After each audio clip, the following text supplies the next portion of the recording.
League of Legends is one of the biggest games in the world with over a decade of history, countless updates, and a universe full of deep lore and hidden secrets. But beyond the surface, there are stories, mysteries, and obscure details that many players have never even heard of. In this video, we're going to break down the entire League of Legends iceberg, starting with well-known facts at the top and diving deeper into the strange, forgotten, and almost lost pieces of League of Legends history as we descend. Huge thanks to the creator of this iceberg, and let's start. Ryze rework. Ryze has been reworked more times than anyone can count, and somehow Riot still hasn't figured him out. Every time they change his kit, he either becomes the most broken champion in the game or completely unplayable. It's like trying to update an old phone. Sometimes it runs smoother, but most of the time, it just crashes harder. Players joke that Ryze is in a constant state of beta testing, as Riot just can't settle on a final version of him. Even when he's good, he feels weird to play, so people don't bother picking him up. Maybe one day, Riot will finally crack the code, but at this point, it feels like they're just throwing darts at a wall.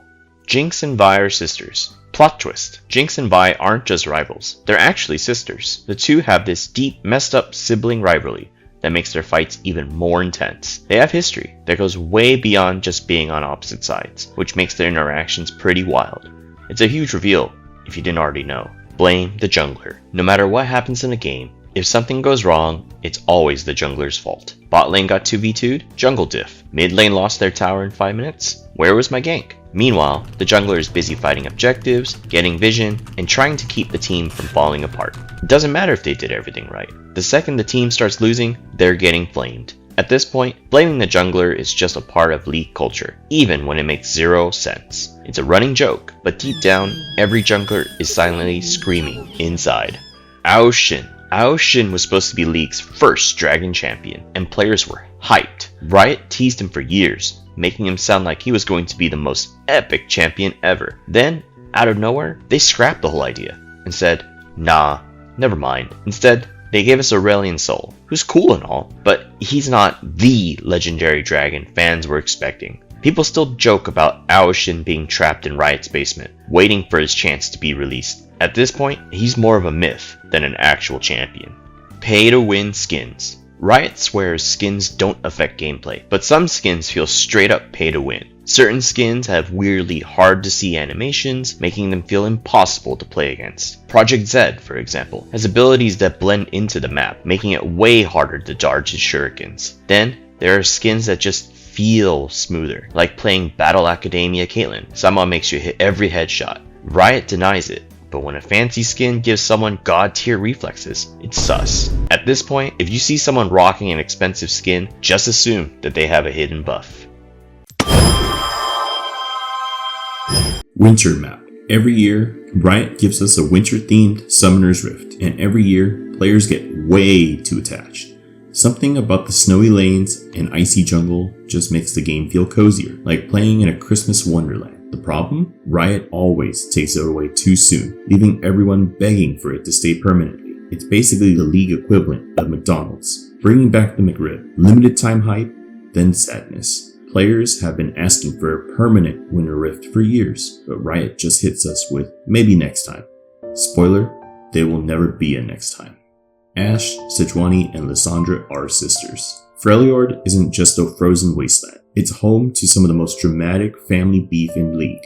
Ashe, Sejuani, and Lissandra aren't just powerful leaders, they're sisters with major trust issues. Instead of a normal sibling rivalry, they settle their problems by leading armies and waging war against each other. Ashe is all about peace. Sejuani just wants to fight, and Lissandra is secretly plotting world domination. Imagine going to a family gathering, and instead of arguing, your sisters just start a full-scale battle. That's basically the Freljord. River Shen. Shen's whole identity is about maintaining balance and watching over the battlefield, so you'd expect him to be all over the map, but in reality, Shen mains just sit in top lane, farming like they're AFK. The joke is that despite his lore hyping him up to be this great protector, you'll never actually see him unless he ults in at the last second. Riot could literally rename him Top Lane Shen, and no one would question it. Players had memed about this so much that River Shen became a thing, where people force him to jungle just to make the joke real. It usually ends in disaster, but at least it's funny. Gangplank died. At one point, Riot straight up killed Gangplank mid-event, deleting him from the game and making players think he was gone forever. The lore had him blown up by misfortune, and for a few days you literally could not pick him. Players were losing their minds, thinking Riot actually removed the champion permanently. Then, in a dramatic twist, he came back with a whole new rework, making him even stronger than before. It was one of the most insane in-game lore moments Riot has ever pulled. To this day, it's still one of the biggest surprises in League history. Hidden Deer. Somewhere in League, there's a mysterious deer that nobody understands. It's not a champion, it's not a jungle monster, and Riot has never explained why it's there. Players randomly spot it in the game and lose their minds trying to figure out what it means. Some think it's a forgotten Easter egg, while others believe it's a secret hint for a future champion. Whatever it is, it has become a mini legend in the League community. At this point, it's just another one of Riot's many mysteries. Yorick's hat. For some reason, the only thing people remember about Yorick is his hat. Like sure, he's a dude who raises an army of ghouls and summons a giant ghost lady, but that big goofy hat? Iconic. Wow. Players don't even argue about his abilities or his lore anymore. It's all about the hat. Some say it makes him look mysterious. Others say it makes him look like he's about to sell you magic beans. Riot could give him a full rework, change his entire backstory, and delete his ghouls. But the first question players would always ask is, does he still have the hat? Cinematics show the future. Riot's cinematic trailers aren't just high quality bangers, they're basically League's version of fortune telling. Every time a new cinematic drops, fans dissect every frame like it's a crime scene, looking for hidden teasers. Sometimes it's obvious, like when The Call basically confirmed a Void invasion. Other times it's subtle, like a background detail hinting at a new skin line or a champion we haven't met yet. Players treat these cinematics like prophecy, trying to predict the next big thing before Riot announces it. If you ever see a random object lingering in the background of a trailer, don't ignore it. It could be Riot trying to tell us something from the future. Free RP for drawing. Once upon a time, Riot used to give out free RP if you drew something for them, like literally any art. Players started submitting the worst MS Paint doodles ever, just to see how low the bar was. Some of these masterpieces looked like they were drawn by a toddler with a broken mouse, but Riot still gave them RP. Eventually, they shut it down, probably after realizing they were handing out free money for stick figures. But to this day, if someone asks how to get free RP, the meme response is always, just send Riot a drawing. Jack's Evasion. Jax is already terrifying because he fights with a lamppost and still wins. What really makes him OP? His evasion. He can literally dodge incoming attacks and counter-strike you into oblivion. Imagine trying to 1v1 him, thinking you got the perfect combo lined up, only for him just to not get hit. It's one of the most rage-inducing abilities in the game, and the worst part, he doesn't even need a real weapon to destroy you. If Riot ever lets him actually use a sword, it's all over for us. Malphite is a dad. Malphite isn't just a rock, he's dad energy in champion form. He's tanky, reliable, and always there when you need him, just like a classic overprotective father. If your team is being reckless, Malphite will ult in and force everyone to behave. He's also got that silent but wise vibe, since he doesn't talk much, but still makes his presence known. Some players even joke that his ultimate is the League equivalent of a dad saying, "Alright, that's enough," before grounding everybody. If you ever need a safe pick in ranked, just trust in Dad Fight.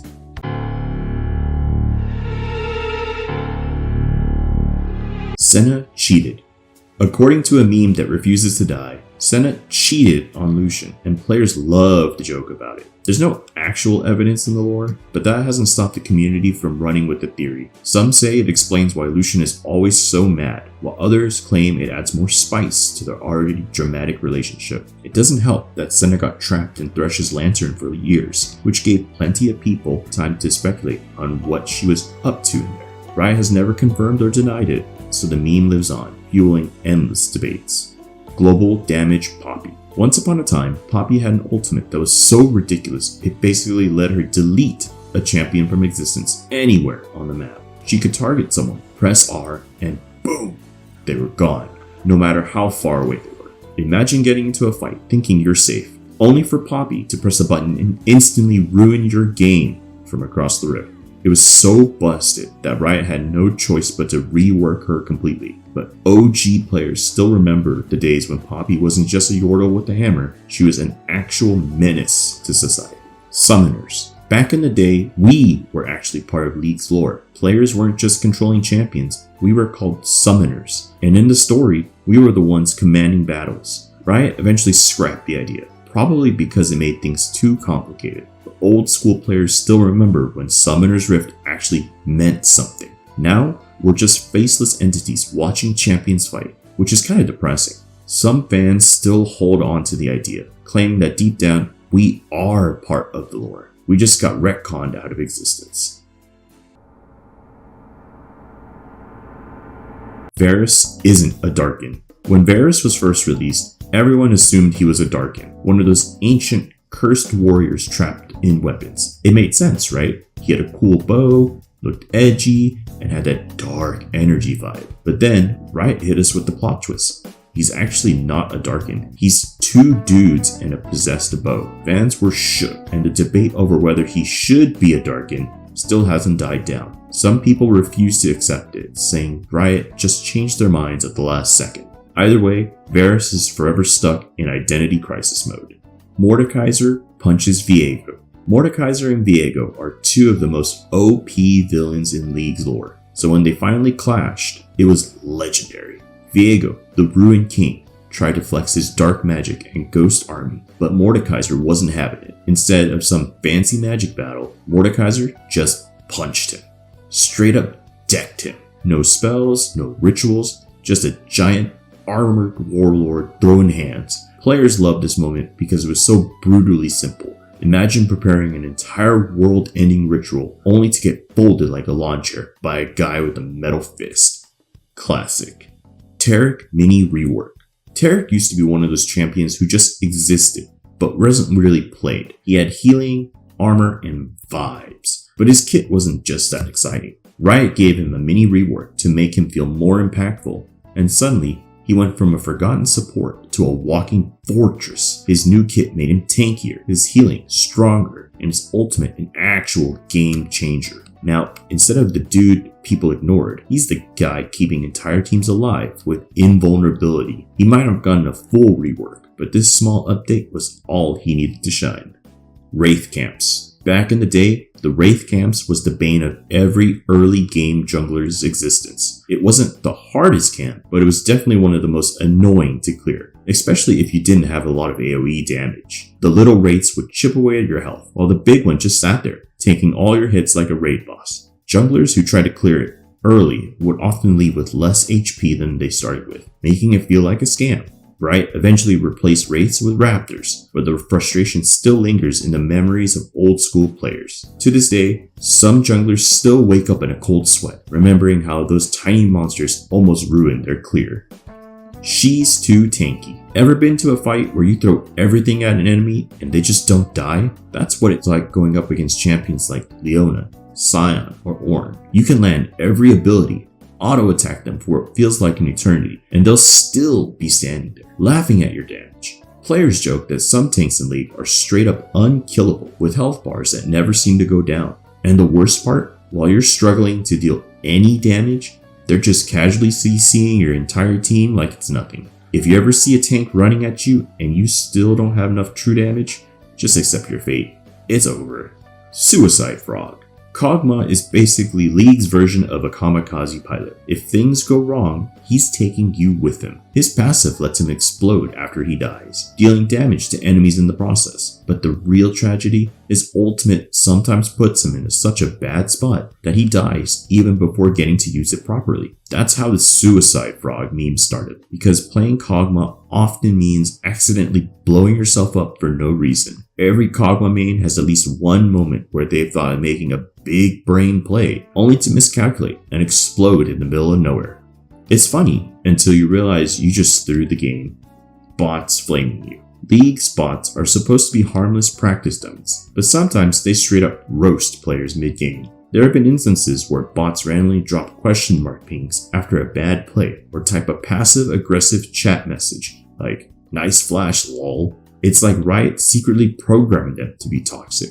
just to prepare new players for the real League experience. Some players have even reported bots taunting them after they die, as if the AI is self-aware and knows it's better than you. Either it's a glitch, or Riot is secretly testing an advanced AI that developed its own personality. Either way, getting flamed by a bot is the ultimate low point in League.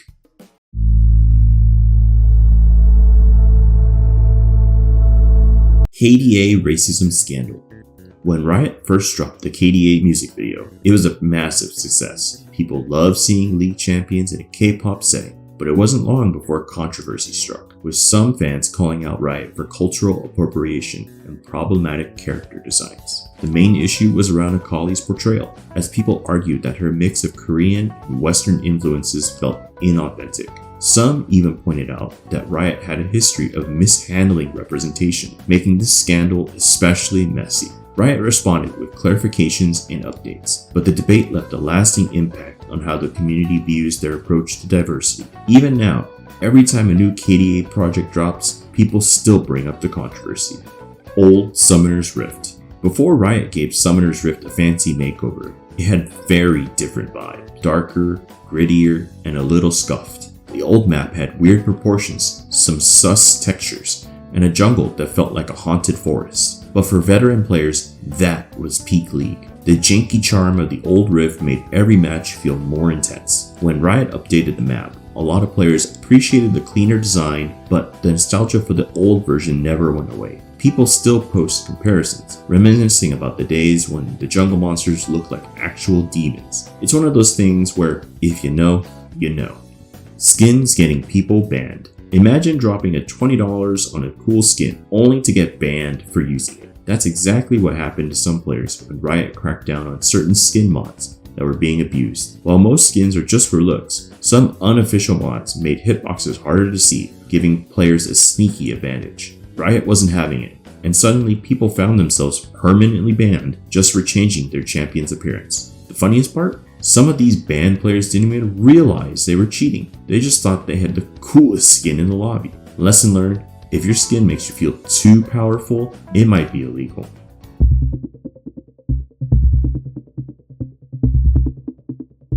French Rammus. French Rammus is one of those memes that absolutely makes no sense, and that's what makes it hilarious. The joke? For some reason, if you play Rammus with a French accent, or say oui oui while rolling, you automatically play better. There's no logic behind it, but it's a running joke in the League community that French Rammus just hits different. Players have even made entire French Rammus montages, featuring him zooming around the map with perfectly timed If you ever want to confuse your team and make them laugh, just pick Rammus and start speaking French.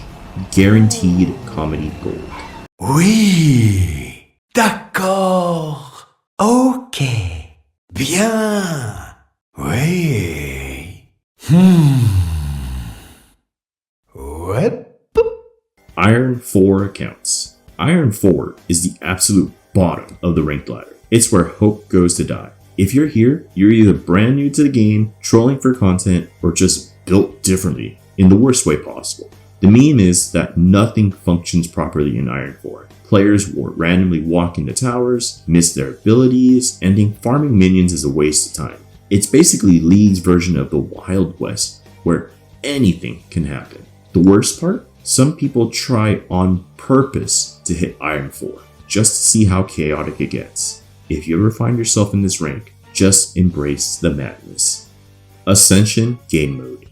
Ascension was one of those limited time game modes that dropped, became insanely fun, and then disappeared forever. The whole idea was that players had to fight for control of a powerful buff, and once you got it, you basically became an unkillable raid boss. It was chaotic, fast-paced, and actually had solid gameplay mechanics. So of course, Riot removed it. Fans still beg for it to come back, but at this point, it's probably just chilling in the same graveyard as Dominion. Every time a new event mode gets announced, there's always that one player asking, well, what about Ascension? Aspects are Darken.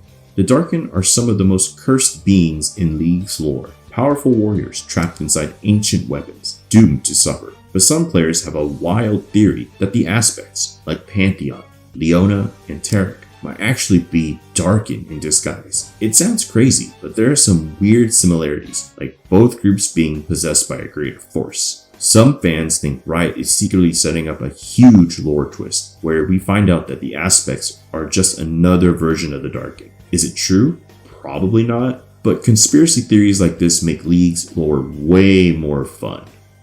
Viego will be back. Viego came into the game, caused massive problems, and then got smacked back into irrelevance. But let's be real, there's no way he's gone for good. His whole story arc was about trying to revive his wife, and considering how stubborn he is, he's probably plotting another comeback. Riot left his lore open-ended, which means they're definitely bringing him back in some crazy way. Maybe a new event, a reworked ability, or maybe he'll just simp his way back into the main story. Whatever happens, fans are waiting, because Viego's reign isn't over yet. Leona genocides. Leona's ultimate, Solar Flare, isn't just a stun, it's a mini nuke that wipes out entire teams. The meme is that when Leona presses R, she's basically committing war crimes on the enemy team. 1 second you're chilling, the next second your entire screen is gold and you physically cannot move.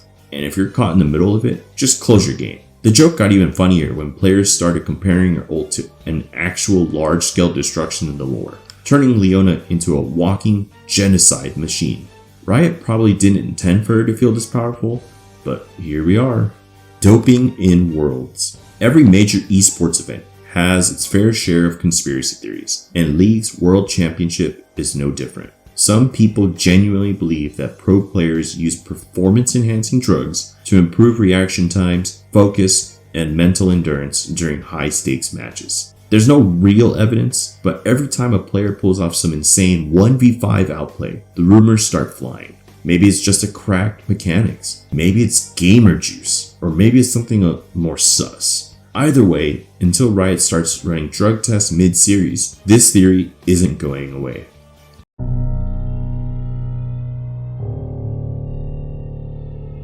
Seraphine killed Skarner. When Seraphine was released, she instantly became one of Riot's most pushed champions. Meanwhile, Skarner was just there. Players quickly noticed that after Seraphine's debut, Skarner basically disappeared from relevance. No buffs, no updates, nothing. That's when the meme started. Seraphine killed Skarner.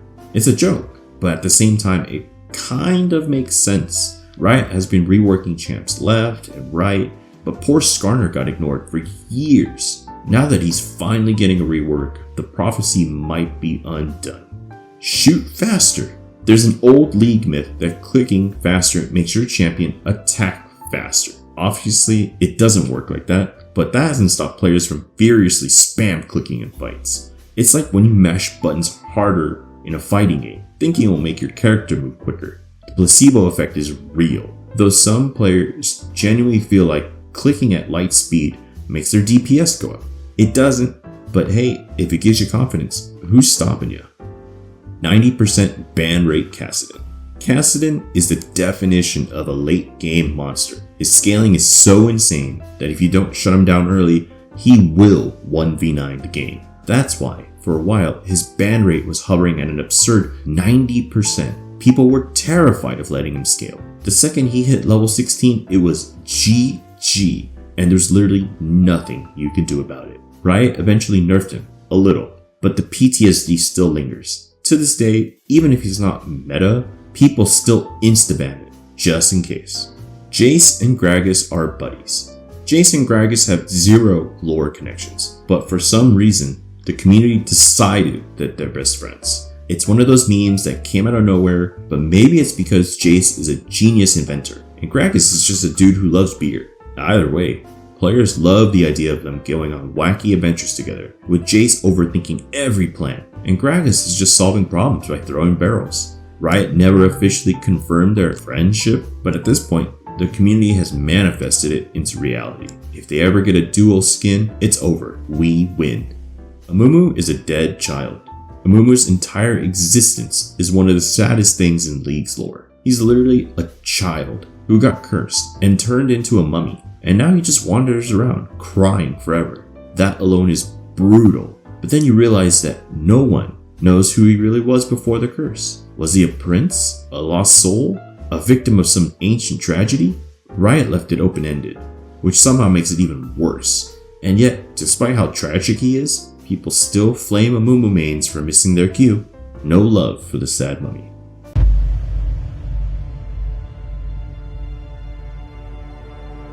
The Jungler Cult. Junglers are more than just a role. They're a secret society. Unlike laners, who just farm minions and fight each other, junglers have an entirely different existence. They live in the shadows, controlling the map, deciding who gets ahead, and silently judging everyone's skill levels. It's why jungle mains have this weird cult-like energy. Once you become a jungler, you'll never go back. The role isn't about just killing monsters, it's about power. And once you understand how to manipulate the game, you feel like an enlightened being. Just don't mess up your smite, or your entire cult will disown you. Worlds is scripted. Every year, the League of Legends World Championship brings insane plays, unexpected upsets, and moments that feel too good to be true. That's why some people think Riot has the whole thing rigged, like a reality show with a pre-written storyline. When the underdog suddenly claps a top team, or when a game somehow stretches to 5 matches with the perfect comeback, the conspiracy theories start flying. Fans joke that Riot decides who wins months in advance, making sure every Worlds tournament has the maximum amount of drama. Is it true? Probably not. But when Faker wins, just as a new T1 skin drops, it definitely looks sus. Teemo Measurement Unit. Teemo may be tiny, but his annoyance factor is huge, which is why he's become League's most iconic measurement unit. Instead of saying a short distance away, players will say, that's about 2 Teemos. It's one of those memes that started as a joke, and somehow that became an actual gamer slang. The funniest part? People now unironically use Teemo as a way to describe everything. Enemy range, ability distances, even how far you need to run before you stop getting chased. Riot could remove Teemo from the game, and players would still use him as a universal unit of measurement. Haunted Champions. League has its fair share of spooky champions. Yorick, Hecarim, Fiddlesticks, and even Thresh, all of whom would fit perfectly in a horror movie. These champions just don't look haunted. Their abilities and lore make them feel like they belong in a haunted house. Yorick literally raises the dead. Hecarim is a ghostly centaur who leads a death cavalry. And Fiddlesticks? That thing is pure nightmare fuel. Every time Riot drops a new horror-themed skin, players go full detective mode, trying to connect it to some hidden dark force in the lore. Whether it's real or not, one thing's for sure. If Summoner's Rift had a haunted section, these champs would own it. Lux versus Swain. Lux and Swain's rivalry is the ultimate light versus dark matchup. Lux, the shining symbol of Demacia, is all about hope and justice, while Swain, the shadowy leader of Noxus, believes in raw power and manipulation. Their beef runs deep in lore, and every time they interact, it's dripping with tension. Swain sees Lux as nothing more than a pawn, and Lux sees Swain as the ultimate threat to her people. Fans eat up their dynamic because it's one of those, if things had been different, they might have respected each other rivalries. Riot loves to drop hints that their story isn't over, so players are always waiting for the next chapter in their war. Finalis Funkin. Lux's Finalis Funkin isn't just a laser, it's the laser. There's something magical about watching her charge up, unleash a giant beam of destruction, and instantly delete squishy enemies who weren't paying attention. It's so satisfying that even players who hate Lux have to admit her ult is one of the best abilities in the game. And the name, Finalis Funkin, which means final spark in German, I know I'm butchering this up, but bear with me here, just makes it sound even cooler. The joke is that when you get hit by it, your soul leaves your body before you even see the damage numbers pop up. If you hear that signature pew sound and you're low on health, just accept your fate. And that would be the end of the League of Legends Iceberg. If there are other entries I didn't mention in this video, please share them in the comments. And if you enjoyed me yapping about random League of Legends topics, like the video. See you next time.